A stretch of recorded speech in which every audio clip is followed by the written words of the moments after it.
Digamos que a principios de los noventas se empezó a popularizar una frase, no es que se haya inventado en ese momento, no sé cuándo se habrá inventado francamente, pero que decía algo así, bueno, la frase si te hace feliz, en inglés algo así como if it makes you happy. Incluso había una canción de una cantante en ese tiempo, algo que se hizo algo conocida, algo famosilla por esa canción justamente, que se llamaba Sheryl Crow. Bueno, creo que todavía se sigue llamando. Creo que tuvo por ahí un desliz, ¿no? Con Eric Clapton, o una relación, creo, o era su padrino musical. Y la canción se llamaba algo así, de hecho se llamaba así, si te hace feliz. ¿Qué significa eso en ese contexto? ¿Qué significa exactamente o no exactamente? Quizá haciendo una aproximación. ¿Qué significaba entonces? ¿Qué pudiera significar ahora en este contexto? Que, insisto, no es que se hubiera inventado en ese momento, digamos que una corriente, una oleada hedonista ya era muy clara desde los sesentas, tampoco es que el hedonismo precisamente tuviera que inventarse en ese momento, si no pregúntenle a los romanos o a los griegos o a quien ustedes quieran preguntarles. Bueno, vamos a tratar de discutir un poco al respecto en nuestra nueva sesión, me parece que es la 13 del Seminario de Psicofilosofía Callejera, transmitiendo desde la gran Ciudad de México con la mirada protectora de San Miguel Arcángel. ¿Qué significaba quizá en ese momento? A mí me tocó, creo que, déjenme peinar, acuérdense que no tarda en pasar el de la basura, ya lo escuché por ahí. A ver si no viene por mí seguramente. ¿Qué significaba entonces en los noventas? ¿Y qué podría significar ahora en el contexto actual? Yo diría que en los noventas, y probablemente también si eso lo hubieras planteado, que se podría y que de hecho se hizo en los ochentas o en los setentas. Sí, desde luego, si nos echamos un poco más para atrás, era esa oportunidad quizá de romper alguna estructura o algún modelo rígido que ciertamente existen y ciertamente han existido y ciertamente existirán. Vamos a suponer, ¿no? En un contexto coloquial, en un contexto vivencial, que a final de cuentas es lo que tratamos de hacer en esto que he llamado pomposamente seminario, que quizá de seminario tiene poco, ¿no? Pero dejémoslo así. No estamos hablando de eso. En un momento dado, en algo práctico, podríamos decir, bueno, pues ese si te hace feliz, eh, que, por ejemplo, era en la canción, y no sé si así se completa la frase, dice, si te hace feliz, no puede ser así de malo, o no puede ser tan malo, o no puede ser malo. Vamos a suponer, ¿no? Que ustedes trabajan afanosamente de lunes a viernes, o de lunes a sábado, o hoy que se carece de horarios, y que a lo mejor un día te tomaste una tarde para ir con los amigos o agarraste el fin de semana y te fuiste, qué sé yo, ¿no? A Acapulco, la gente que vivimos aquí en la Ciudad de México, que era clásico eso del famoso Acapulcazo. O que a lo mejor igual, ¿no? Te tomabas una tarde quizá para irte con tu novia, con tu novio, que es dependiendo del caso. En ese momento, yo pienso que no veíamos venir, no estábamos conscientes de eso de ninguna manera, de una corriente relativista, o sea, ni por aquí, insisto, ni por aquí nos pasaba, de una corriente relativista que quizá era la que promocionaba e impulsaba mm, ese pensar y ese quehacer o ese hacer.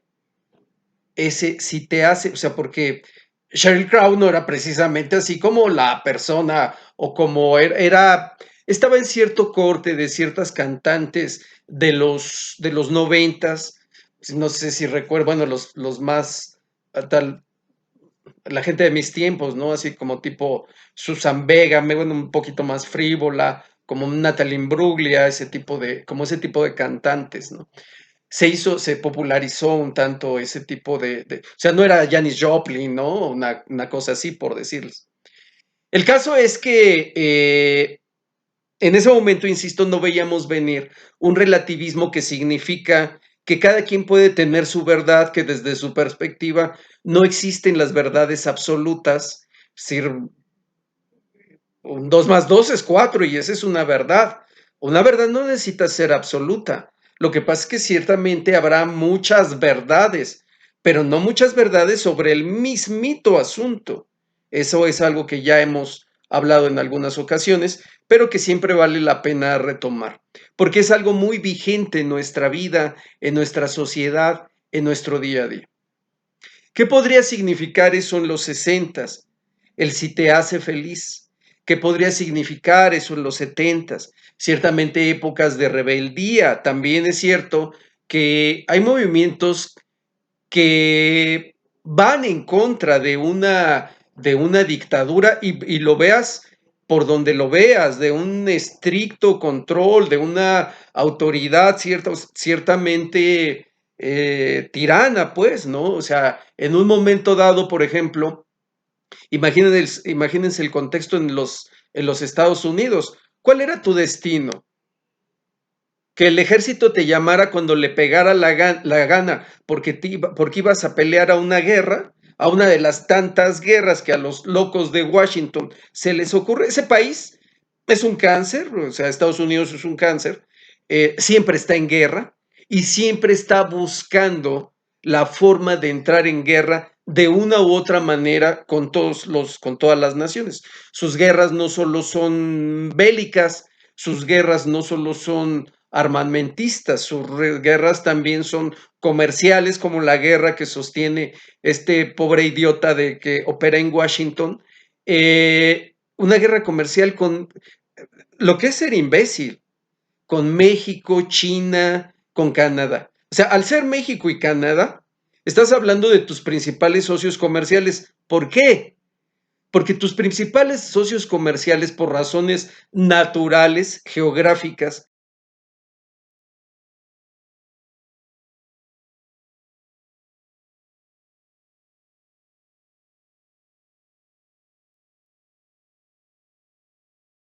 realmente vas a tener más vínculos, más relación en una u otra cosa, para bien y para mal. Pues evidentemente, por una razón de proximidad, ¿no? Como diría Vygotsky, pues con la gente con el entorno más cercano.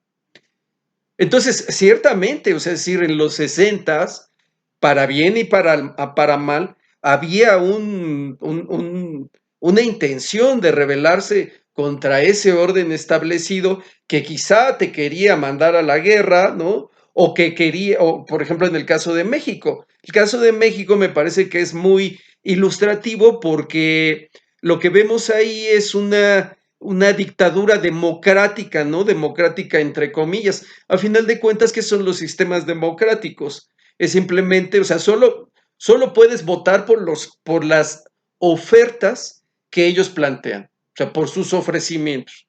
Solo puedes votar por ejemplo, en Estados Unidos por dos, pero son esos dos de la élite política, no son dos o no son tres que nosotros verdaderamente que salgan de nuestros intereses y eso no ocurre, ¿no? El caso es que, bueno, tenía la gente, los jóvenes en particular, en los sesentas, cosas contra que rebelarse, pues sí, evidentemente que sí. Y que seguramente las tendrá siempre, ¿no? Eso es indudable. Entonces, pero en el contexto actual, ¿a qué se refiere ese si te hace feliz? De entrada, ¿a qué se refiere tan solo con la palabra feliz? Porque evidentemente no estamos hablando de la misma noción de felicidad en los sesentas, en los setentas, en los ochentas en los 90 y ahora en los 2020. ¿Es lo mismo? No, es un mundo de diferencia enorme. No vamos a discutir tanto qué significaba en los 70, en la era de la música disco. Vamos a concentrarnos un poco en el ahora. ¿Qué significa ahora? Si te hace feliz. Bueno, yo pienso que esa felicidad lo entendemos o la emparentamos con este asunto de sentirnos bien o incluso de sentir rico, incluso de sentir sabroso, incluso de sentirnos cómodos. Pero es una sabrosura, una ricura, una comodidad de la inmediatez. O sea, es algo que no puede esperar, es algo que tiene que ser ahorita. Hoy, recuerden, vivimos esa era tremenda, mortíferamente, que todo tiene que ser ya. O sea, no, las relaciones no se cocinan, nada puede esperar. O sea, por ejemplo, te roban el celular. No esperamos, lo necesitamos ya. Necesitamos reponerlo, reemplazarlo inmediatamente. O sea, las cosas no pueden esperar, tanto para lo material como para lo humano, lo interpersonal. De preferencia tienen que ser ahorita, rápido, ya. Entonces, si me hace feliz, ¿qué? O sea, quiere decir que si siento rico, que si siento sabroso, que si es, que si lo tengo cómodo. El gran problema es que, insisto, yo de suyo no vería, no estoy tan en contra de la frase, pero en el contexto actual, insisto, ¿qué significa? ¿Qué representa para mí eso de feliz? Porque además hay una cosa que yo he observado, incluso en las aulas universitarias, que ya es una filosofía de vida. O sea, no es un si te hace feliz para de cuando en cuando, para una vez al año o una vez al mes. Es ya una filosofía de vida. Yo lo he escuchado como un argumento en las aulas. Estamos analizando tal cosa no porque nos interese su vida, no porque realmente tengamos nos incumba en lo absoluto, pero evidentemente tenemos que tomar ciertos casos, ciertas realidades para entender lo que vivimos. Es obvio, ¿no? No porque seamos chismosos, aunque parezca que lo seamos. Y entonces yo he escuchado de alumnos universitarios, bueno, si le hace feliz. O sea, si alguien se mete 3 carrujos de mota, como le llamaban en mis tiempos, 3 churros, 3 lo que ustedes quieran, si le hace feliz, si como esa chiquilla estúpida se acostó con 100, si le hace feliz, o sea, ya no hay discusión que valga, ya no hay conversación, debate que valga, porque siempre será atajada por la lapidaria frase, si te hace feliz. Sin embargo, en realidad estamos conscientes de que eso en verdad nos está haciendo felices. O sea, incluso, no, insisto, ¿cuál es nuestra noción de felicidad? ¿A qué nos referimos cuando hablamos de esa caprichosa palabra de felicidad? En este mundo relativista, individualista, que yo hago lo que me pega la gana, recuerden la sesión de la ocasión pasada, esos son los referentes. O sea, ¿qué es lo que me va a hacer feliz? Hacer mi voluntad. Pero, o sea, que realmente no importa mucho tu noción de felicidad, porque vamos a suponer, lo que me hace feliz es no ir a la escuela. En realidad, tenías flojera de ir, ¿no? Te daba hueva, hace frío, no hiciste la tarea, tal cosa. Ok, pero eso es una cosa, pero eso no hay que, o sea, nuestra huevonada, pues no hay que confundirlo con la felicidad. El meterme las drogas que yo quiera, creo que no quiere decir eso precisamente que me va a conducir a la felicidad. El que una muchachilla se acueste con 100, que por cierto ya decíamos, ¿no? Y ahora su nuevo reto, después de que quedó completamente destrozada en todos los sentidos, físico, psicológico, espiritual, de lo que ustedes le pongan, ahora va por 1000. O sea, acostarse con 1000 fulanos el mismo día. Y entonces, ¿cuál es el argumento incluso en las universidades que no son precisamente, en todos los casos, o en toda la letra, un centro del saber o lugares de conocimiento? Pero si te hace feliz, y entonces ya qué más da? O sea, ya no hay nada que hacer, no hay nada que discutir.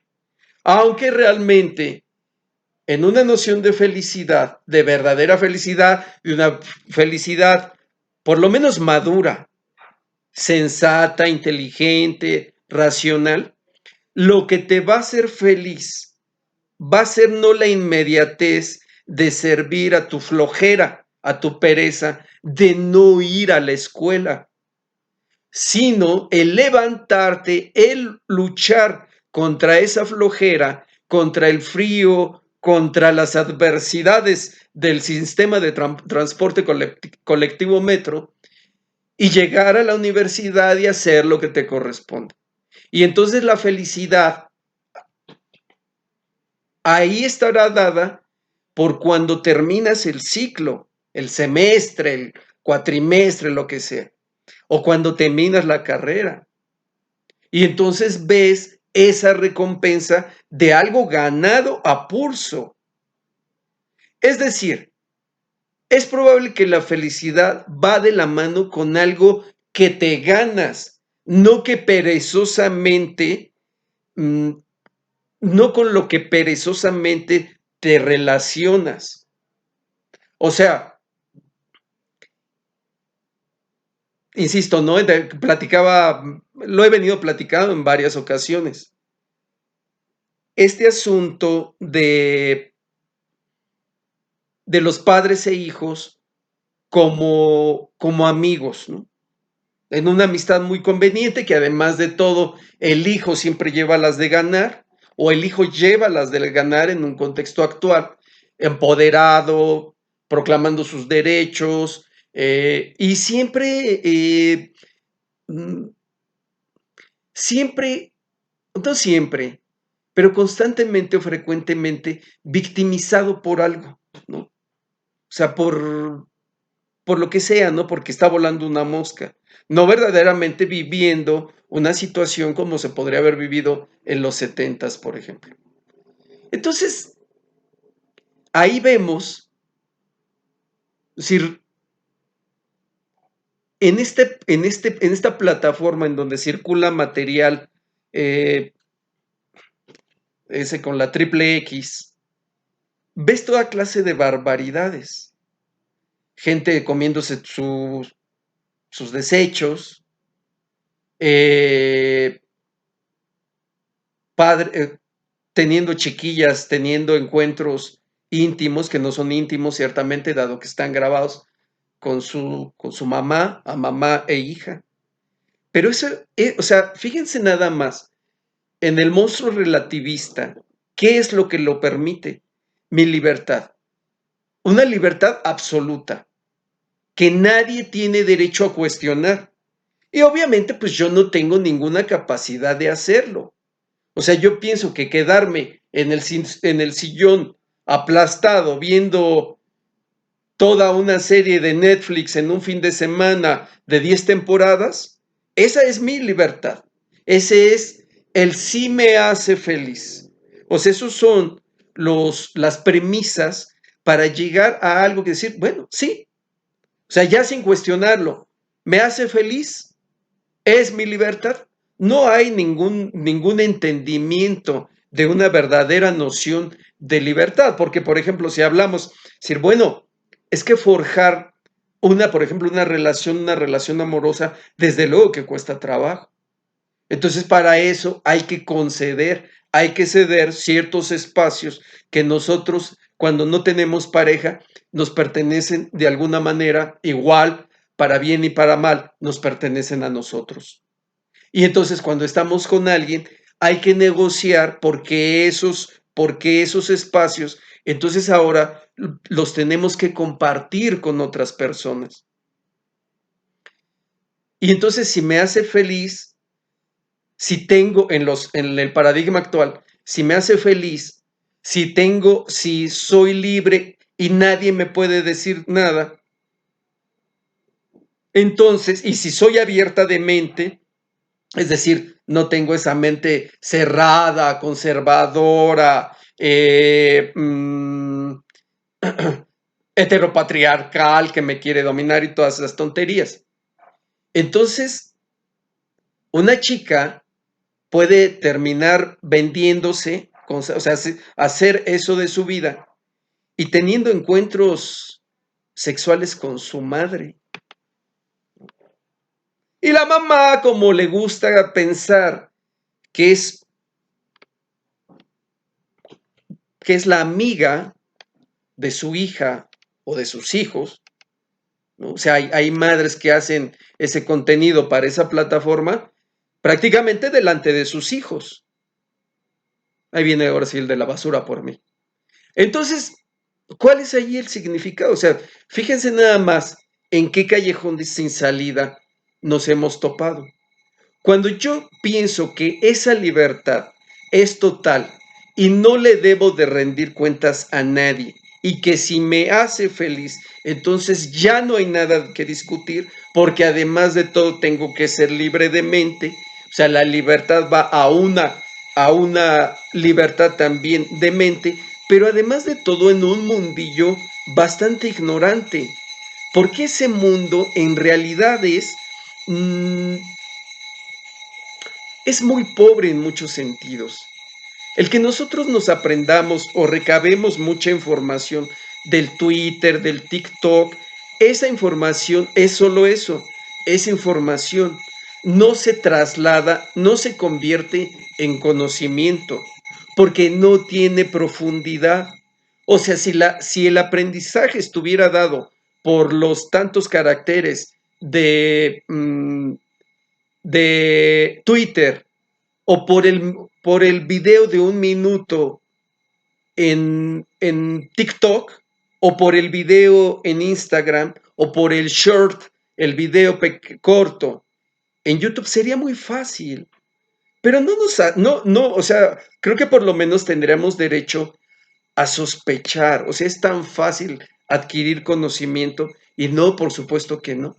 Porque el conocimiento si tiene un contexto, es mucho más profundo, es mucho más complejo, hay que estudiar más, hay que reforzarlo, hay que discutirlo, hay que incluso cuestionarlo. Entonces esas cosillas que se aprenden o sea, solo se aprenden muletillas. O sea, ya en una universidad, cuando tú dices algo, ya te contestan, o sea, te contestan con si te hace feliz, ¿no? Si tú argumentas alguna crítica contra toda esta oleada salvaje de la diversidad que no es tal, o sea, sino que todos debemos de ser como ellos, pensar como ellos y todo como ellos, te pueden quemar vivo en una universidad. Entonces, ya tienen una muletilla para eso. Ya no es necesario pensar. Por eso les agrada tanto las ideas, la idea de googlear todo o la idea de la inteligencia artificial. O sea, ¿en qué mundo iba a ser necesaria una inteligencia artificial? Pues en un mundo carente de inteligencia. ¿Quién necesita de la inteligencia artificial? Pues lo necesita aquel que no piensa. En términos generales, yo puedo entender que alguien por ahí pueda usar esa cosa por alguna u otra razón. Pero en realidad hay que ver el contexto y lo que se está haciendo, pues es que se utiliza como como una especie de repuesto. O sea, ya no necesitamos nosotros pensar, ¿para qué? ¿Por qué es necesario ese conocimiento de verdad? para saber si en verdad eres feliz cuando te acuestas con 100 o con 1000, si no estás cometiendo alguna equivocación. Pero en los postulados actuales no hay manera de que eso ocurra, de que yo me cuestione, de que yo mismo me confronte a mí mismo. O sea, de que yo no soy o no debería de ser eh, la referencia para todo, que mi subjetividad, que mi autopercepción es simplemente, no sirve para esto, que probablemente me haga mucho más feliz una verdadera relación que me va a costar trabajo con alguien que lo tengo que empezar a conocer, a hablar, a compartir, a convivir, a ceder ciertos espacios que antes eran para mi gato, ¿no? O para mi perro. Y que va además, indudablemente, en algún momento con la confrontación, con el conflicto, porque siempre que dos seres humanos se juntan, va a haber un conflicto. Es más, si tenemos conflictos con nosotros mismos, bueno, pues evidentemente tendremos conflictos con los demás. Les pongo el ejemplo de lo que está ocurriendo en París. En París, conocido como la ciudad luz, conocido como la ciudad del amor anteriormente, hoy tienen una idea bastante enfermiza y retorcida del amor. Para ellos hoy en día una ciudad ya completamente dominada por la masonería, por la apostasía de una pobreza espiritual que ya se ve en la ciudad, que lo empieza a echar de ver, ¿no? Que la gente va ahí y se siente deprimida, se siente atacada, o sea, hay muchísimas expresiones en el ámbito espiritual, pienso yo, ¿no? Se te aparecen ratas, cucarachas, ese tipo de cosas. Sin embargo, para disfrutar París, como para disfrutar Londres, como para disfrutar, necesitas cultura, necesitas conocimiento. El problema es que la gente, hoy en toda esta cultura tan fastidiosa del turismo, que la gente cree que tiene derecho o que le va a dejar algo el irse a parar hasta el último rincón de la tierra. O sea, tú te vas a cualquier lado, hay fotos de cualquier lado, ¿no? O sea, no respetamos ningún entorno, ningún ecosistema, ¿no? O sea, hay veces que ves fotos, videos, bueno, ¿y qué rayos hace un ser humano ahí, ¿no? O sea, si tanto es nuestro vacío que tenemos esa necesidad de ir a todos lados. Bueno, París no es para los ignorantes. París como muchísimas otras cosas, ¿no? O sea, para disfrutar París necesitas una cultura, necesitas saber quién ha caminado por sus calles, escritos, o sea, yo pienso que si no tienes, por ejemplo, una noción mínima de literatura, de pintura francesa, mejor ni vayas, ¿no? O sea, solo vas a ver edificios bonitos, pero que a ti te van a parecer viejos, edificios que no tienen para ti, bueno, no digo para aquellos que no tienen ningún significado. O sea, el problema es que las cosas deben tener un significado. Y estamos en la era de la carencia de significado. O sea, no significa nada el tener una relación porque hemos roto, es el tiempo de la deconstrucción pomposamente dicho. Y entonces nada significa nada. No le damos a importar. Lo único importante somos nosotros, ¿no? O sea, esa cosa ignorante que va ahí, que no estudia, que se queda a ver series de Netflix, que no va a la iglesia, es eso. O sea, tú puedes irte al último rincón del planeta, pero mientras no haya una cultura en ti, siempre va a ser insuficiente. O sea, puedes buscarle por donde. Y entonces por eso necesitamos más bien ser movidos, o sea, que nuestras emociones hagan explosión. Pasa mucho, por ejemplo, en el fútbol.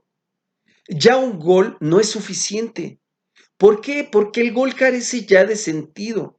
Ha perdido su sentido, ha perdido su significado. El equipo al que le voy, pues realmente le voy pues porque a lo mejor es el que gana, o a lo mejor es el que tiene más publicidad, o a lo que sea. Pero realmente no tengo yo una identidad con ese equipo. Es una identidad artificial, toda en la inmediatez, todo construido al vapor. Por ejemplo, las relaciones, que apenas llevas un día de novios y ya nos ponemos en el Facebook y cosas así, ¿no? Según nosotros ya llevamos ya estamos casados y tenemos hijos, pero apenas llevamos un día de novios, ¿no? Una cosa así. Es algo por el estilo. Las cosas no se cocinan, no van a fuego lento, las cosas que valen la pena se cocinan a fuego lento. Entonces, un gol ya no nos llena. Necesitamos, por fuerza, del grito estruendoso, chillón, escandaloso, ridículo del que lo narra en la televisión. Necesitamos que la televisión tenga un tamaño así como de 2 metros. Necesitamos ponerlo a todo volumen. Y si estamos en el estadio, necesitamos, ahora por ejemplo lo que hacen, ¿no? En el Estadio Azteca no es el único. Hay un gol, apagan la luz, lanzan cuetones. Pero ¿qué tiene que ver eso con el gol? Quiere decir que el gol ya no es suficiente, porque siempre queremos más. El hombre insatisfecho siempre quiere más, más, más. Eres campeón, ahora tienes que ser bicampeón. Eres bicampeón, ahora tienes que ser tricampeón. Eres tricampeón, ahora tienes que ser tetracampeón. Es una cosa completamente demente, absurda. Entonces, se han perdido, queremos todo rápido, no tenemos llenadera. Somos el ser permanentemente insatisfecho, vacío y además de todo, carente de significado. París ya no tiene significado. El gol en el fútbol ya no tiene significado. La relación amorosa ya no tiene sentido, ya perdió su significado. El significado es, véanme, ando con el chico más guapo, la chica más guapa. Tengo lo que me merezco. O sea, ya responde más a una cuestión narcisista que a una cuestión de lo que verdaderamente tiene que ser el amor que eventualmente nos puede hacer felices. Es decir, estamos colocados, situados en un lugar completamente perdidos, en el vacío, sin una posibilidad de reparar en que esto no está bien.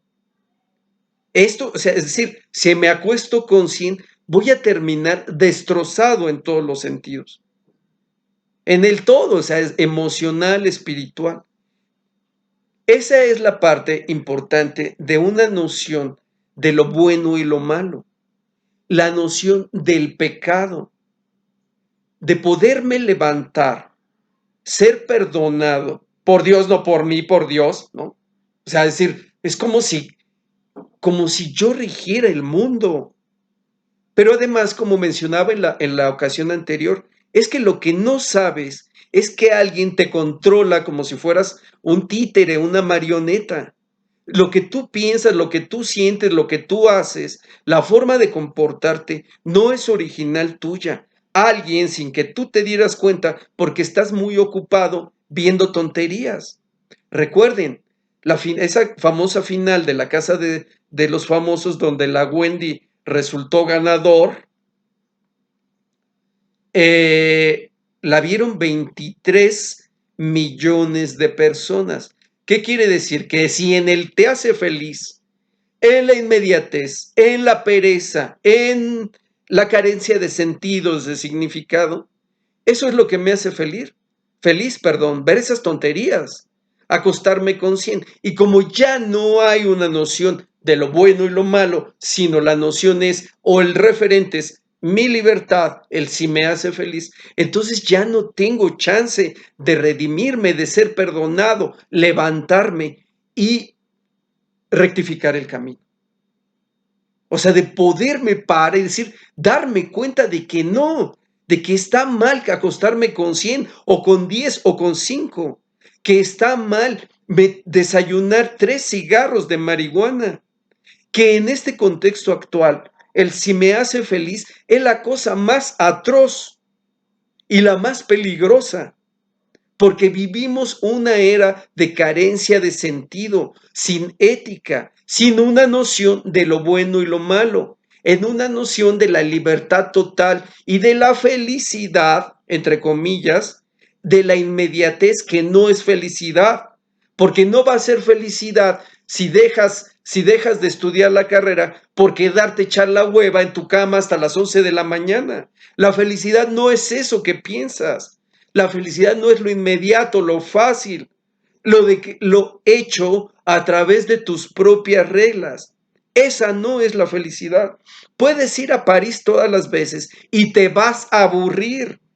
El Sena solo será agua sucia fluyendo por un canal. No significará nada. Y además, como le mientes a todos y les haces creer que sabes idiomas, cuando en realidad no sabes, ¿no? Nada más dices yes, yes, yes, o oui, pero en realidad no comprendes. Bueno, ni en español, pues menos en francés vamos a comprender. No tenemos ninguna idea. París puede resultar una asfixia, porque ahí nos damos cuenta que no entendemos un carajo, que esos edificios bonitos simplemente son para nosotros edificios viejos, que la Torre Eiffel solo es un montón de fierro y que no le importamos a nadie. Nadie habla con nosotros porque nadie nos entiende. La gente está teniendo, y bueno, ya si le agregamos el estado espiritual de París, que va hacia la destrucción, dominada por masones, dominada por todas estas corrientes progres, y nosotros en nuestro tremendo vacío espiritual. Hoy en día es muy peligroso ir, por ejemplo, a lugares completamente apóstatas como Alemania, ¿no? Ya, hay casos, pues.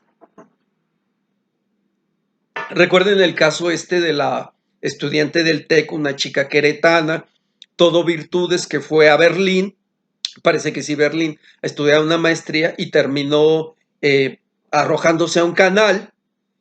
O sea, llega uno con un vacío espiritual y va a un lugar con un vacío espiritual. El gran problema es que cuando hablamos de un vacío espiritual, estamos hablando de una carencia de valores, de normas, de reglas, una carencia de Dios. Pero ante el vacío de Dios, entonces, ¿quién crees que llega a llenar ese hueco? Ya te podrás imaginar. Pero donde vive hace mucho calor y huele a azufre. Entonces, el otro día de inicio fue una buena conversación. El caso de cierta persona que ya les había dicho, ¿no? Hace 1, 2, 3 sesiones. Hay ciertas personas que están resultando muy peligrosas para sí mismas en este concepto del que sí te hace feliz. Porque ese sí te hace feliz, es decir, no necesito ir a misa, ¿no? Dios me quiere, Dios está en todos lados. O sea, ¿cómo tenemos 2, 3 argumentos para entonces ceder a la flojera, a la mediocridad, a la inmediatez, a nuestras reglas? Y entonces ya creemos que no es necesario ir a la iglesia. Nos buscamos 2, 3 videos que refuerzan lo mismo con sacerdotes apóstatas, ¿no? O con todas las estupideces que dicen los protestantes. No necesita, o sea, a veces dicen tantas boberías. O sea, cuando alguien ves que dice tantas tonterías, sobre la Virgen María, sobre el perdón de los pecados, que, pues, o sea, ni siquiera se ponen a pensar, bueno, ¿por qué mi religión o todas estas sectas que han surgido hace 500 años a raíz del Lutero, ¿no? O sea, ¿por qué no existían hace 1000 años? O sea, quiere decir que la verdad no existió a raíz de la venida de Jesucristo, sino a raíz de la venida de Lutero. O sea, el Cristo no es Jesús, el Cristo es Lutero. Imagínense nada más. Pero vaya, tampoco es necesario contestar a todas las tonterías que dice la gente. No se detengan en eso. Si ustedes se creen con la obligación de contestar a todas las estupideces que vemos en las redes sociales, nunca van a acabar. En todos los sentidos. Desde las que dice la presidenta o Trump, ¿no? Que ahora el Golfo de México se llama Golfo de América, ¿no? O sea, va a ser, bueno, el Golfo de la América, ¿no? De las Águilas de la América, quise decir. Imagínense la pobreza. Por eso les decía en videos anteriores, en sesiones anteriores, es que no podemos fiarnos de los políticos.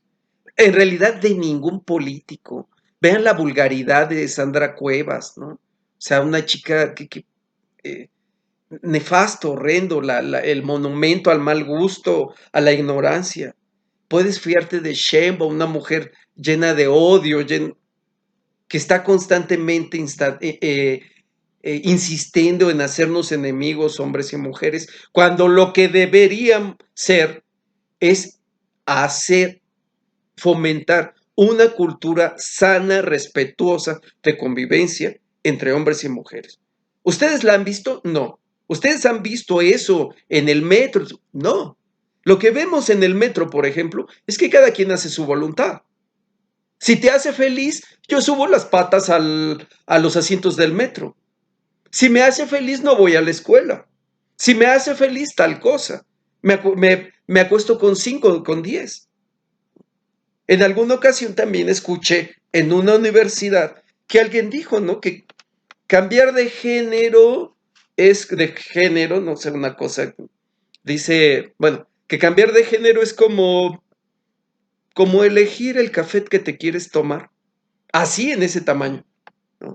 Imagínense la tremenda ignorancia, salvaje y peligrosa ignorancia que hay en las universidades. Tremendo. O sea, no hay ninguna noción de lo que significa eso. Dice esta mujer Pilar Calva, genetista, doctora en biología, maestra en bioética, médico cirujano, dice, es que no existe en la medicina, en la biología no existe algo como el sujeto transgénero.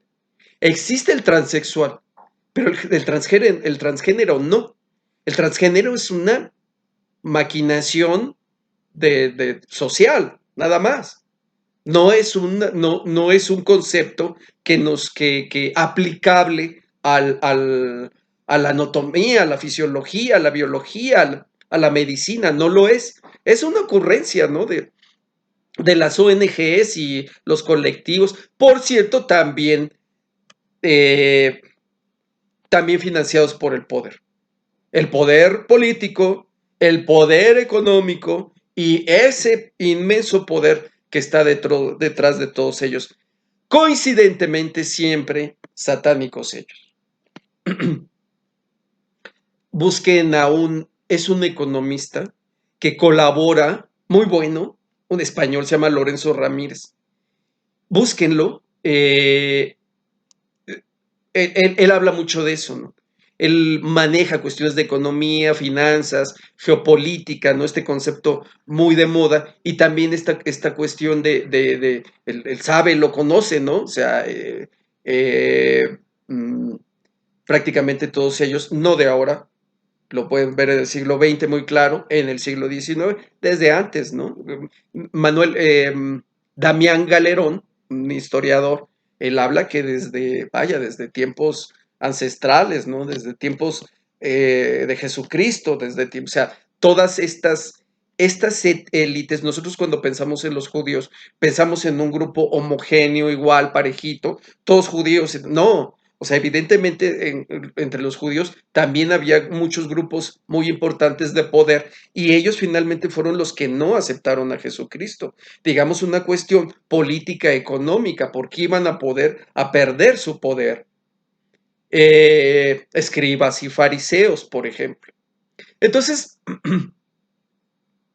desde entonces, ¿no? La cuestión sionista, todos ellos consagrados a Satanás. ¿Es casualidad? Pues claro que no es casualidad, ¿no? Al menos que tú consideres que algo persistente, que algo que persistentemente ha ocurrido durante más de medio siglo, perdón, durante más de 20 siglos, puede ser una casualidad. Bueno, pero, no, por Dios, ¿no?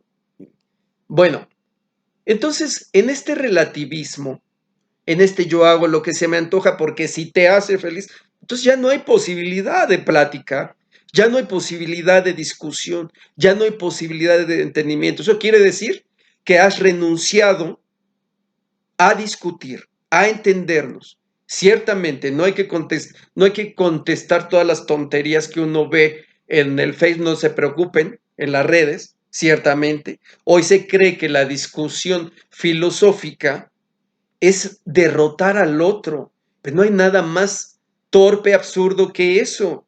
La discusión filosófica no tiene que ser, o sea, lo ven, ¿no? Hay un fulano que siempre hay dos, tres personas poco enteradas sobre el tema, o sea, que tratan de saber, pues, que piensan que eso es la discusión filosófica. O sea, como si todos fuéramos David Faitelson, ¿no? O sea, como a derrotar al otro, a destruir. No, la discusión filosófica es un tema, argumentarlo, discutirlo, ¿no?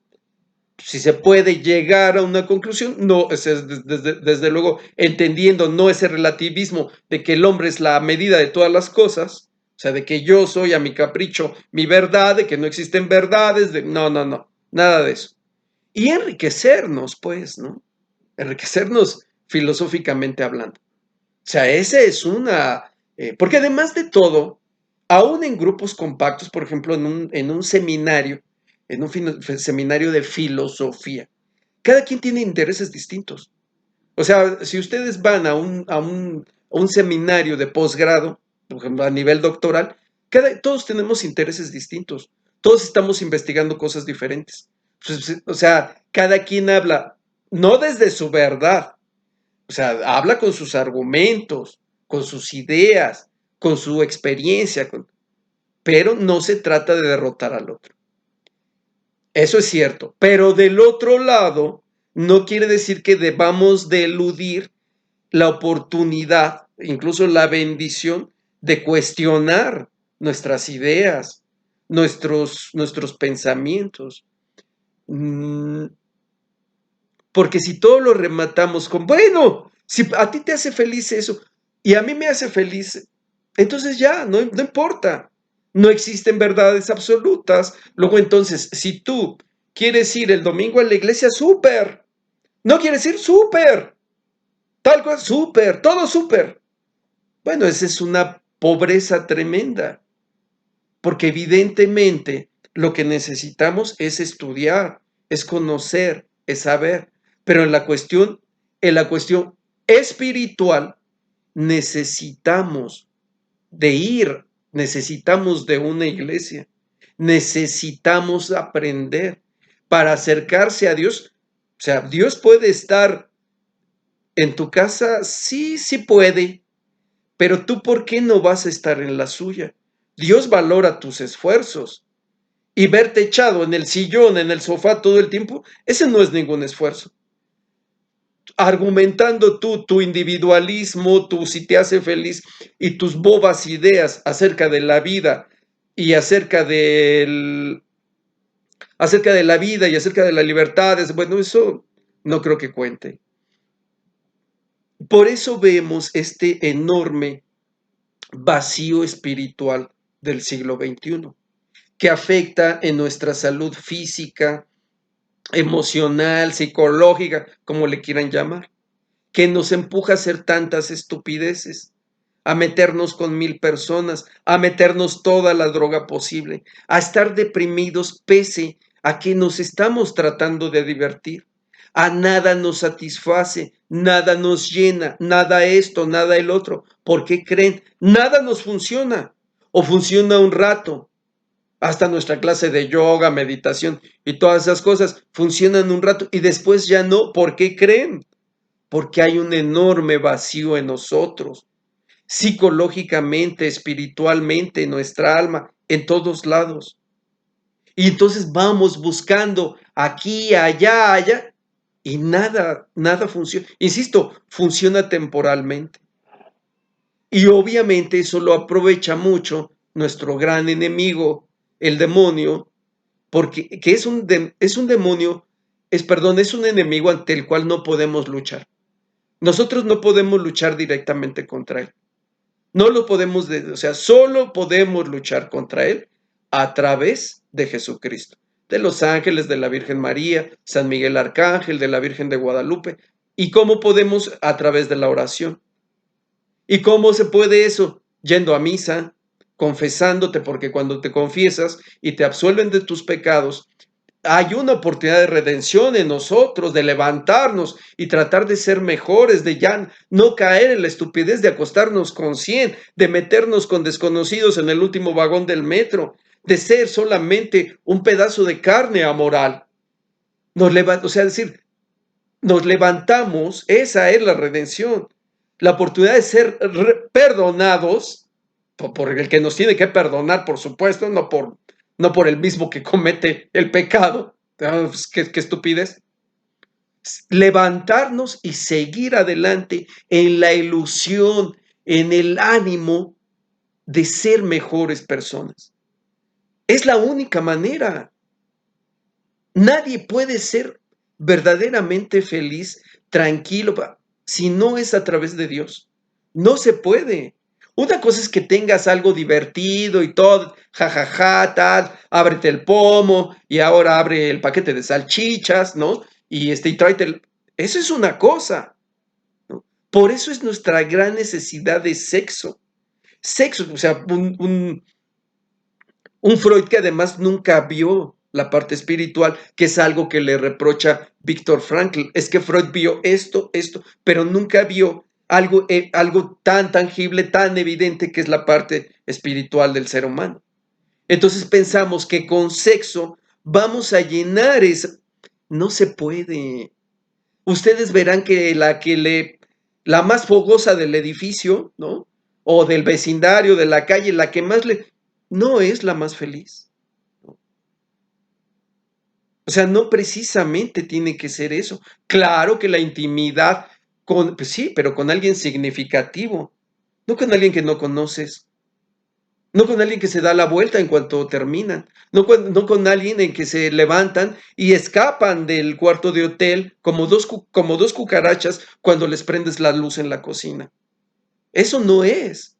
Entonces la oportunidad de ir derrotando ese enemigo que puede hacer que te suicides, que te destruyes y destruyas a los demás, solo es purificándote a través de la confesión, con los sacramentos, la Eucaristía, y entonces eso a ti mismo te va dando un poder. Una misa, como les decía, la misa tridentina, la misa en latín, hay lugares en la Ciudad de México, está esta capilla tan hermosa en Salto del Agua, ya les he platicado de ella, que está ahí huerfanita, que parece glorieta, entre Eje Central y, ¿qué? Sisasaga, ¿no? O Fray Servando. ¿Qué es una misa descalificada por el Papa Francisco? Quiere decir que el Papa, aun siendo Papa, a su edad, con toda su trayectoria, no conoce la belleza de la misa en latín. ¿Qué importa si no saben latín? O sea, pueden ir aprendiendo. Me van a decir que una canción en inglés que no sabían qué rayos significaba, no la sintieron en su corazón. Bueno, esto es mejor porque sí sabes lo que están diciendo. Tienes una idea, vas aprendiendo, la tienes en el celular, vas aprendiendo algunas cosas, algunas oraciones, hasta que, o sea, es un proceso. Y como todo proceso que valga la pena, pues es un proceso complejo. Entonces, esa es nuestra verdadera lucha. O sea, la batalla la van a perder lejos de Dios. Tanto las naciones como los hombres, como las familias. Lejos de Dios vas a perder. Eso te lo firmo ante notario. Te va a llegar en tu lecho de muerte, va a llegar el demonio a torturarte y tú vas a gritar y sí, ¿quién crees que vino por ti? No vino por ti la Virgen María, ni los ángeles, ni Jesucristo.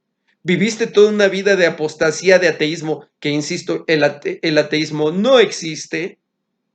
¿Y quién crees que va a venir por ti cuando te mueras? El maligno.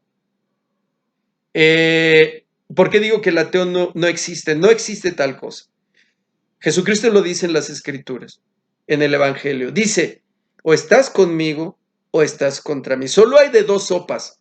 Ese es nuestro libre albedrío. Elegirlo a él o a Satanás. A Satanás. No hay de otra. O sea, no es que tú quieras imponer tu propio menú al gusto, ¿no? O sea, como en el Kentucky, que, a ver, pues tú haz tu propio platillo, ¿no? Ah, bueno, pues yo escojo lo de aquí. No, acá nada más hay de dos sopas. Entonces no puedes ser ateo. El que rechaza a Jesucristo, automáticamente el demonio te afilia en sus filas, no te pide comprobante de domicilio, ni te pide fotos tamaño infantil, ni te pide tu CURP, no te pide nada. Ni te pide actas de nacimiento con menos de 6 meses, con más de 6 meses de vigencia. No te pide eso. Te afilia de inmediato. Entonces vas a perder la batalla, de una u otra manera. Te vas a empezar a enfermar, te vas a empezar a sufrir, a padecer, siempre vas a estar enojado, nunca nada te va a satisfacer, o un poquito solamente. Siempre quieres más, más, más. Sientes que, o sea, ¿por qué creen que esta chiquilla, después de 100 dices, bueno, ya lo hiciste, ya listo, ¿no? Ya, ponte a estudiar, ya deja esa locura. No, ahora voy por 1000. Es el demonio que la está impulsando a perder su dignidad, a perder toda moral, a perder todo control de sí. ¿Por qué creen que muchísimos actores y actrices de la industria de las películas cachondas, por qué creen que terminan quitándose la vida? ¿Por qué creen? Tienen belleza, tienen lana, varo no les sobra, dinero, plata, no les sobra actividad sexual. Entonces, ¿qué? El vacío espiritual, tremendo. Terminan dándose un tiro en la boca, terminan metiéndose todo lo que... ¿Por qué esa necesidad? O sea, el alcohol también es droga, pero no es lo mismo echarse una cervecita y ahora sí, bueno, tráete la carnita asada y tal cosa, vamos a ver el Super Bowl, todos contentos. No, trae todo lo que tengas, todo el arsenal que tú y inyéctenmelo de... Ese es el vacío, ¿no? Afortunadamente siempre hay una esperanza. Hoy es 2 de febrero, las iglesias están llenas, las iglesias católicas. No es el día del tamal, es el día de la presentación del niño Jesús en el templo. Cosas que ya iremos hablando poco a poco. Bueno, pues me ha dado mucho gusto. Gracias por acompañarnos en esta nueva edición, nueva sesión del seminario de psicofilosofía callejera, transmitiendo desde la gran ciudad de México. Soy Francisco Ciprián. Gracias por vernos. Gracias por compartir. Cuídense mucho. Hasta luego. Dios los bendiga. Adiós.